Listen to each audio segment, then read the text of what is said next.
సహోదరులారా, మా చిన్నతనంలో అంటే మేము కొంచెం యంగ్‌స్టర్స్‌గా అట్లా ఉన్న రోజుల్లో మేము ఒక చోట ఫ్రెండ్స్ అందరం కలిసి ఉండేవాళ్ళం. ఆహ్, మేము కూర్చునే ప్లేస్ వెనక 4, 5 ఇళ్ళు అట్లా ఉండేవి ఆ సందులో. అక్కడ ఉండేటటువంటి వాళ్ళందరూ మాకు బాగా పరిచయమే. మేము ఒక 15, 20 మంది అక్కడ కుర్రోళ్ళం కూర్చున్నా ఎప్పుడు ఎవరిని ఏమనేవాళ్ళం కాదు. దానివల్ల మాకు మంచి గుడ్ విల్ ఉండేది ఆ సందులో. అంతేకాకుండా చక్కగా ఆ సందులో ఉన్న ఆడపిల్లలు మేమున్నప్పుడు చక్కగా బయటకొచ్చి అటు ఇటు వెళ్ళటానికి హ్యాపీగా ఉండేది ఆళ్ళకి మేమున్నామన్న ధైర్యం. అయితే మాకును ఇంకొంతమందికి అట్లా కుర్రాళ్ళ తర్వాత గొడవలు పడవు గదా! గొడవలు ఒకళ్ళకొకళ్ళు కొంచెం అట్లా ఉంటుంటాయి గదా! వీళ్ళంటే వాళ్ళకి, వాళ్ళంటే వీళ్ళకి పడపోవటం అనేది ఉండేది. మాకు వ్యతిరేకంగా ఇంకొక గ్యాంగ్ లాంటి వాళ్ళు ఒకళ్ళు ఉండేవాళ్ళు. ఒకరోజు మేమింకా వెళ్ళకముందే వాళ్ళందరూ ఒకసారి ఏదో గొడవ పడతా మా దగ్గరికొచ్చి ఆల్రెడీ అప్పటికే వాళ్ళు తాగేసి ఉండటం వలన గట్టి గట్టిగా కేకలేసారట. ఎవరిక్కడ ఆడెవడో ఆడేడి ఎవడురా ఇక్కడ ఉంటున్నారు ఇది అని అరిచారు. ఆ పక్కింటి ఆంటీ గారు అవి చూశారు. మా పేర్లన్నీ ఆవిడకి తెలుసు. ఆవిడన్నీ విని మేము అక్కడికి వెళ్ళగానే ఆళ్ళు వెళ్ళిపోయిన ఒక అరగంటకి మేమందరం వెళ్ళాం. అయ్యా మీకోసం ఎవరో ఇట్లా కుర్రోళ్ళొచ్చారు, బళ్ళేసుకొనొచ్చారు అని ఆవిడ అన్నీ చెప్పారు. చెప్తే మా ఫ్రెండ్ వాళ్ళ మావయ్య ఒకాయన హెడ్ కానిస్టేబుల్. వెంటనే వీడు పోలీస్ స్టేషన్‌కి సైకిల్ ఏసుకెళ్ళిపోయి ఇట్లా ఇట్లా మమ్మల్ని కొడతాకి ఎవరో వచ్చారు. ఆయన ఒక నలుగురు కానిస్టేబుల్‌ని పంపించారు. వాళ్ళొచ్చి ఎవరున్నారు? వాళ్ళందరూ అక్కడ ఉన్నారు. ఆళ్ళిలా మాట్లాడారని ఇక్కడ ఎవరు విన్నారు? వాళ్ళు గాన నేను విన్నాను అని చెప్తే ఇప్పుడు ఆళ్ళందరిని తీసుకొచ్చి పోలీస్ స్టేషన్‌లో పెట్టేస్తాం అన్నారు. బహుశా మరి ఆంటీ గారిని మేము పిలిచాం. ఆంటీ ఇట్లా మీరే గదా వింది ఇలాగని. మొత్తానికి ఆంటీ గారు అంకుల్ గారికి భయపడ్డారో ఏం జరిగిందో ఆళ్ళు చెప్పారు కానిస్టేబుల్ అప్పటికి. "ఒక మాట చెప్పండమ్మా మీరేం పోలీస్ స్టేషన్‌కి రానక్కర్లేదు. విన్న వాళ్ళ విట్‌నెస్ కావాలి మాకు" అని అడిగారు. "ఏమోనండి నేను వినలేదని" చెప్పేసిందావిడ. ఆ తర్వాత వాళ్ళు కూడా ఏం చేయకుండా వెళ్ళిపోయారు. మొత్తానికి ఆ తర్వాత గొడవలయినాయి. కొంత డ్యామేజ్ కూడా జరిగింది. ఒకవేళ ఆవిడ గాని భయపడకుండా నేను విన్నాను అని చెప్పినట్లయితే వేరే విధంగా ఉండేది. సహోదరులారా, నిజం ఎప్పటికీ కూడా నిప్పు లాంటిదే. అయితే ఇప్పుడు నిజం నిర్భయంగా చెప్పటానికి అందరూ ఇష్టంగా లేరు. నిజము, సత్యము ఎప్పుడూ కూడా మనుషుల యొక్క జీవితాల్లో గొప్ప మార్పుల్ని తీసుకొస్తాయి. అట్లా మనం మారాలని, ఆయన సత్యంలో ఎదగాలని, సత్యమందు మనల్ని ప్రతిష్ఠించడానికి పిలిచిన మన ప్రభువు రక్షకుడైన యేసుక్రీస్తు వారి గణనామందు తండ్రి అయిన దేవునికి స్తుతులు, స్తోత్రాలు, వందనాలు, కృతజ్ఞతాస్తుతులు చెల్లిస్తున్నాం. ఆయన ఘనమైన నామాన్ని బట్టి భూమి మీద విస్తరిస్తూ వర్ధిల్లుతున్న మీకు కూడా క్రీస్తు వారి పుణ్యనామంలో శుభములు, వందనములు తెలియజేసుకుంటున్నాను. సహోదరులారా, స్నేహితులారా, మీరందరూ క్షేమంగా ఉన్నారు కదా? మరొక రోజు మీతో కలిసి దేవుని వాక్యం ధ్యానం చేయటానికి ప్రభు మనకిచ్చిన కృపను బట్టి ప్రభువునందు ఆనందిస్తూ స్తుతిస్తూ నేటి వాక్య ధ్యానాన్ని సామెతల గ్రంథము 14వ అధ్యాయము 25వ వాక్యం నుండి ధ్యానం చేస్తాం. సామెతల గ్రంథము 14వ అధ్యాయం 25వ వచనం. నిజము పలుకు సాక్షి మనుష్యులను రక్షించును, అబద్ధములాడువాడు వట్టి మోసగాడు. మళ్ళీ చదువుతాను.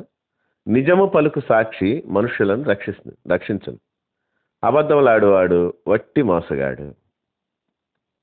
సహోదరులారా, సత్యసాక్షి అనే దాని యొక్క మాట లేదా దాని యొక్క విలువ చాలా గొప్పది. సత్యం గురించి సాక్ష్యం ఇవ్వాలి. మనందరం సత్యాన్ని గురించి సాక్ష్యం చెప్పడానికి బ్రతుకుతున్నాం భూమి మీద. ఎప్పుడైతే సత్యం మన జీవితాల్లోకి వచ్చిందో మనం స్వతంత్రం పొందుతుంటాం. చాలా విషయాల్లో స్వాతంత్రం వస్తుంటుంది. స్వాతంత్రం పాపం కిందకి మళ్ళీ మనల్ని తీసుకెళ్తాం. దాని వివరం ఇప్పుడు చెప్పడానికి వల్లపడదు, కానీ కొన్ని మాటలు మాత్రం మీతో పంచుకోవటానికి ఇష్టపడుతున్నాను. మనం చెప్పే సాక్ష్యం నిజాలతో కూడింది, సత్యమైంది అయి ఉండాలి. What ever the witness it may be, testimony అది తప్పనిసరిగా సత్య సంబంధం అయింది అయి ఉండాలి.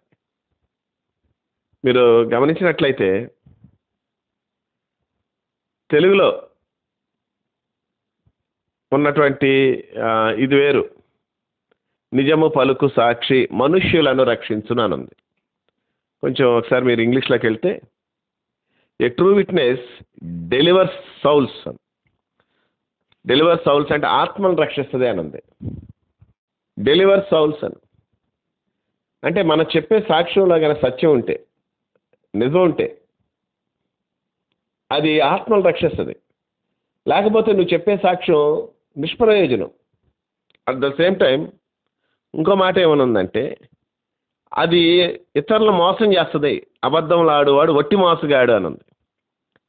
కనుక నేను ప్రభు ప్రేమను బట్టి మీతో చెప్పేది ఏంటంటే, మీలో చాలామంది రక్షణ సాక్ష్యాలు కలిగిన వాళ్ళు ఉన్నారు. దేవుడు నన్ను పలానా సమయంలో ఇట్లా రక్షించాడు అన్న సర్టెన్ డేట్ ఉంటుంది మీకు. ఆ రక్షణ ఇప్పుడు దాకా కొనసాగిస్తుంటారు. రక్షణ గురించినటువంటి సాక్ష్యం మీరు చెప్పాలనేది దేవుని యొక్క సంకల్పం. ప్రభు కూడా తన శిష్యుల్ని పంపిస్తూ ఆ ఒలివల వనం అంటే ఆ పర్వతం మీద ప్రభు కూడా పంపిస్తూ బూదిగంతముల వరకు నాకు సాక్షులుగా ఉంటారని చెప్పాడు. వాళ్ళు చెప్పిన సాక్ష్యమే వేల మందిని ప్రభువులో నడిపించేసింది. ఈ విషయాలన్నీ మీకు తెలిసిన అపోస్తల కార్యాల గ్రంథంలో ఇవి లిఖించబడి. ప్రభు యొక్క కృప ఏంటంటే మన జీవితాల్లో సాక్ష్యం చెప్పటానికి దేవుడు మనల్ని విరివిగా అనేక ప్రదేశాలకు తీసుకెళ్ళడానికి ఇష్టపడతాడు. అయితే నీ సాక్ష్యం సత్య సంబంధమైంది ఉండాలి. మీకు నాకు అనుభవం చెప్తా. ఒక మంచి ఛానల్ నుంచి నాకు ఒకసారి ఫోన్ వచ్చింది. పేర్లే చెప్పట్లేదు. ఆ ఛానల్ వాళ్ళు, సార్ మీ సాక్ష్యం మేము కొంతవరకు విన్నాం, ఛానల్లో మీ సాక్ష్యాన్ని మేము ఇట్లాగా దాన్ని ఇట్లా చేద్దాం అనుకుంటున్నాం, సాక్ష్యాన్ని మా యొక్క దానిలో ఇద్దాం అనుకుంటున్నాం ప్రోగ్రాము. మీ సాక్ష్యం కొంచెం ఒకసారి బ్రీఫ్గా చెప్తారా అని అడిగారు. ఎందుకో నాకు టీవీలో కనపడతాం మొదటి నుంచి ఇష్టం లేదు. కానీ సరే సాక్ష్యం దేవునికి వెళ్ళొద్దు కదా ఇతరులకి అని చెప్పి ఆశపడి నా సాక్ష్యం చెప్పాను వాళ్ళకి. రమారామి ఒక 25-30 నిమిషాలు విన్నారు. విని, సార్ ఇంకా ప్రమాదకరమైన స్థితిగతులు కానీ, అంటే మీరు ఇంతమందిని కొట్టేసేనని కానీ, మీ తల్లిదండ్రులతో చాలా రూడ్గా ప్రవర్తించిన సంఘటనలు కానీ, లేదు మీ ఫ్రెండ్స్ని ఎవరైనా ద్రోహం చేసినవి కానీ, ఇట్లా అంటే క్రైమ్కి సంబంధించింది ఏవి సాక్ష్యాలు లేవా మీ జీవితంలో అని అడుగుతున్నారు. అంటే నేను అంతకుముందు చెడ్డోడ్నే కానీ అపకారిని కాదు, అలవాట్లకు బానిసైనోడ్నే కానీ అన్యాయం చేసినోడిని కాదు.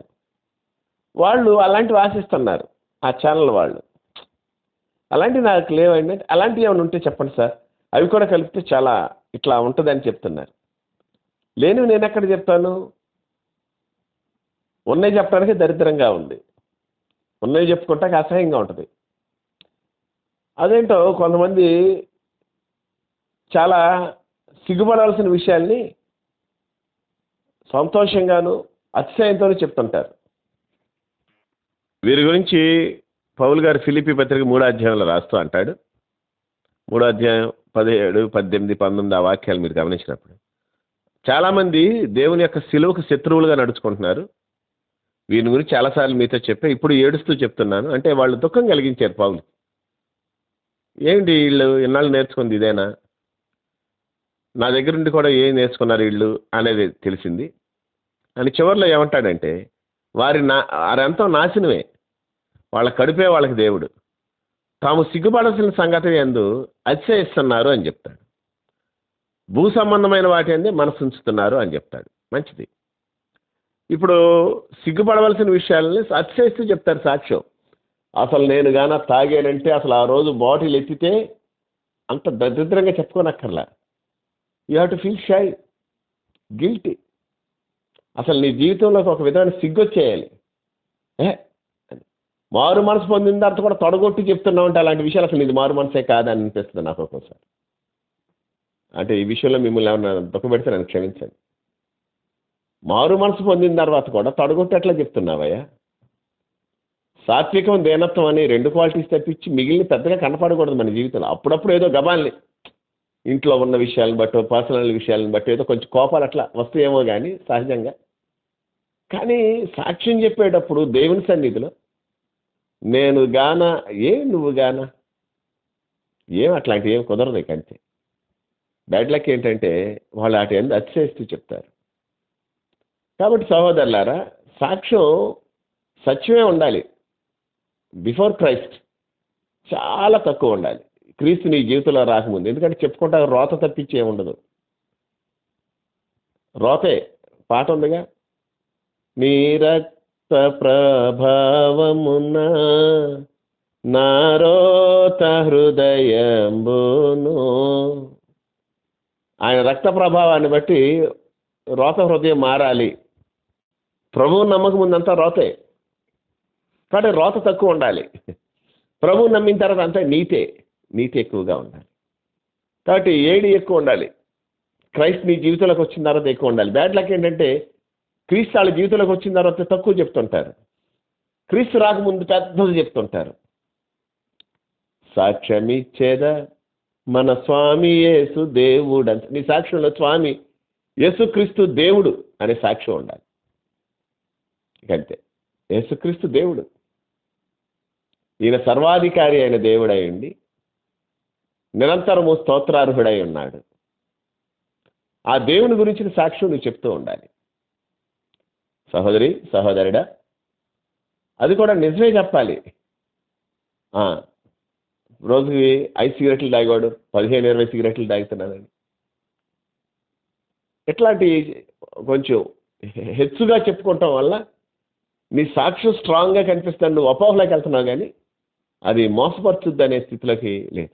ఏ సాక్ష్యం అయినా అంటే నిజమాడు పెదవులు లేదా నిజం చెప్పేటటువంటి సాక్షి తప్పనిసరిగా, సహోదరులారా, తప్పనిసరిగా వాళ్ళు ఇతరులు రక్షిస్తారు. లేకపోతే ఇంతే, ఇంకా అబద్ధాల్లోకి వెళ్ళిపోతావు, మోసంలోకి వెళ్ళిపోతావు. నిజం పలుకు సాక్షి మనుషులు రక్షిస్తాడు, లేదా అది true witness deliver the sounds, ఇతరులను రక్షిస్తావు.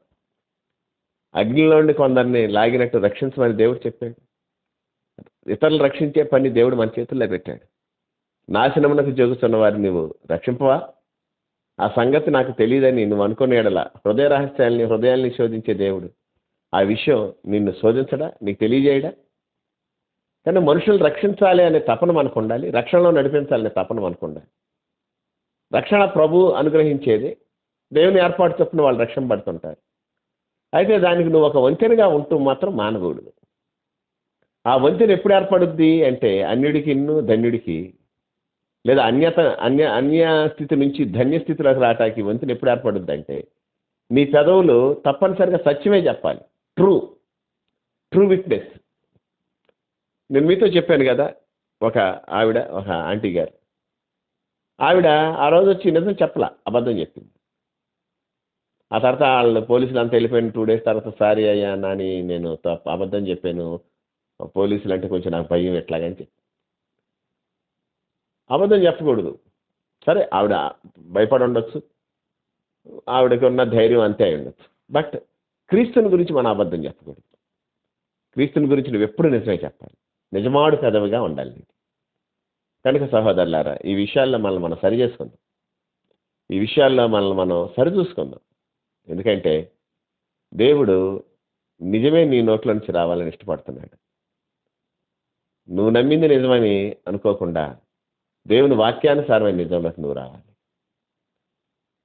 అది దేవుని యొక్క శక్తి, దేవుని యొక్క ప్రబలమైనటువంటి విమోచన శక్తి, పునరుద్ధాన శక్తి నీ జీవితంలో కనిపిస్తూ అట్లా దేవుడు దగ్గరికి మనల్ని తీసుకెళ్ళాలి.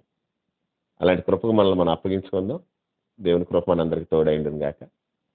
ప్రార్థన. మహాపరిశుద్ధుడు అయిన తండ్రి, ప్రేమ నమ్మకం గలవాడ, మీకే వందనాలు, స్తోత్రాలు, కృతజ్ఞతాస్తుతులు చెల్లిస్తున్నాం. నీ కృపను బట్టి, మా జీవితాల్లో నేటి వరకు నువ్వు ఇచ్చిన నెమ్మదిని బట్టి, ధన్యతను బట్టి, నీ క్షేమస్థితిని బట్టి నీకు స్తోత్రం. బలమైన దేవుడా, బలమైనటువంటి కార్యాలు చేస్తూ వచ్చా. నీ నా మహిమార్థం జీవించడానికి కావాల్సిన కృపనిచ్చారు, దాన్ని బట్టి నేను స్తుతిస్తున్నాను. సమయంలో మేమేమై ఉన్నామో అది నీ కృప అని ఒప్పుకుంటున్నాను. నీ కటాక్షం, నీ కనికరం మాకు దయచేయండి. నేను స్తుతిస్తున్నాం స్వామి. మమ్మల్ని మీ చేతులకు అప్పగించుకుంటున్నాను. బలపరచు, భద్రపరచు. నిజమాడు పెదవులు మా జీవితాల్లో ఉంచు. సత్యాన్ని గురించి సాక్షి ఇవ్వటం మాకు నేర్పు. దానివల్ల అనేకులు రక్షింపబడటానికి మమ్మల్ని సిద్ధపరచమని ఘనత, మహిమ, ప్రభావాలు యుగయుగములు మీకు ఆరోపిస్తూ మమ్మల్ని మా ప్రాణాత్మ శరీరాలను నీ బలమైన హస్తాలకు అప్పగించుకుంటాం. ప్రభువును రక్షకుడైన యేసుక్రీస్తు వారి పుణ్యనామమున కృతజ్ఞతాస్తుతులు చెల్లించి వేడి బ్రతిమాలు కొనుచున్నాము తండ్రి. ఆమేన్.